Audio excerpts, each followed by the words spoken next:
To be contented is a difficult thing for some of us.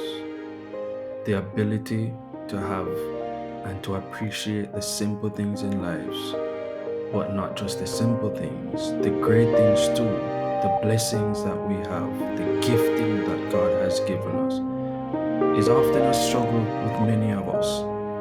And we recognize that this often creates an opportunity for us not to enjoy the life we're living, not to enjoy the present, because we are unable to be contented in our present situation.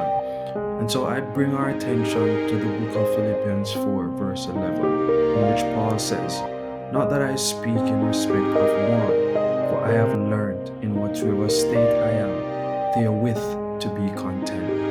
It is important that we can find peace wherever we are on this journey of life, because that's the way we will allow joy and peace and tranquility to flow from us. The story was told of some missionaries some years ago who were asked to host it for some friends of theirs, and they were having a great time.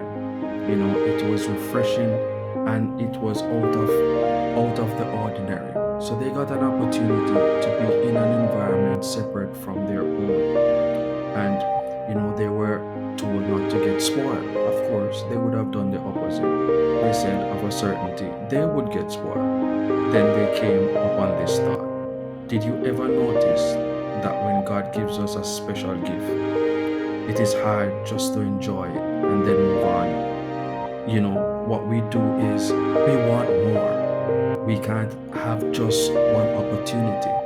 But if we look at Paul's attitude, it's an attitude in which he's saying, I am okay with just what God has given me. You see, he sees God as his provider, his trainer, and he's learned the secret of personal peace.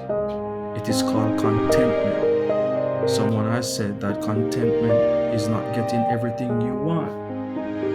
Contentment is not getting everything you want. Contentment is finding peace with what you have, finding appreciation with what you currently have. That is contentment. Unfortunately, you and I are easily afflicted with what growing restlessness I call the more itis. Because of more itis, we get a little, we've got to have more.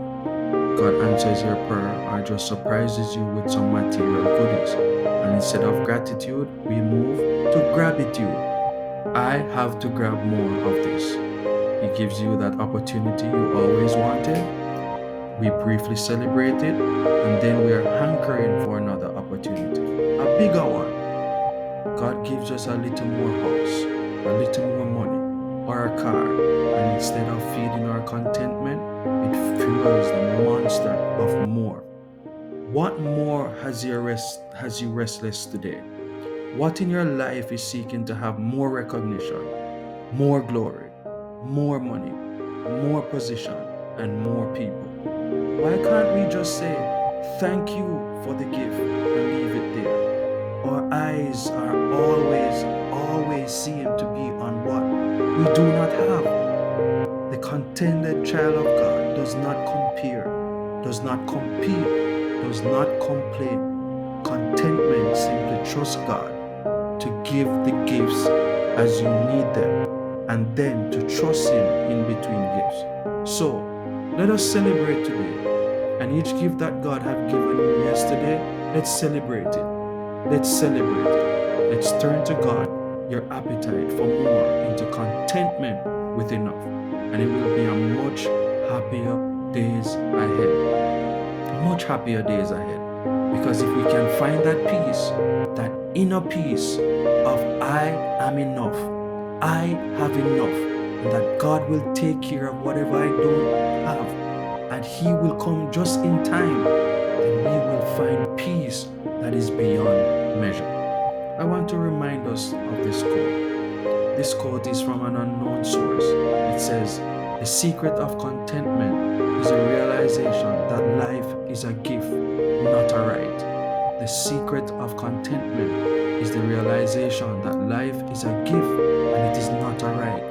When we operate in that realm, then certainly we cannot come across as somebody that is not contented, because there is peace in contentment, there is joy, there is happiness, and that is what we need to seek after. Selah.